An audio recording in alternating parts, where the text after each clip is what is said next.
good morning po. Ito naman tayo na cooking time.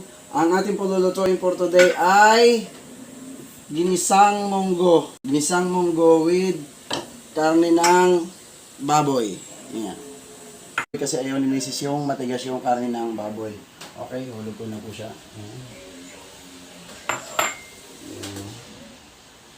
Hulog na po natin. Then hulog ko na po yung asin at ating black pepper or paminta. Ayan. Hulog na po, sabay-sabay na po yan. Yung pong asin at paminta, depende po yun sa inyong, sa dami ng inyong lulutuin. And then hulog ko na rin po yung sabaw ng pinagpakuluan ng baboy. Ayan. Ay, sarap po yan. Ayan, ito na po siya ngayon. Malapot na siya.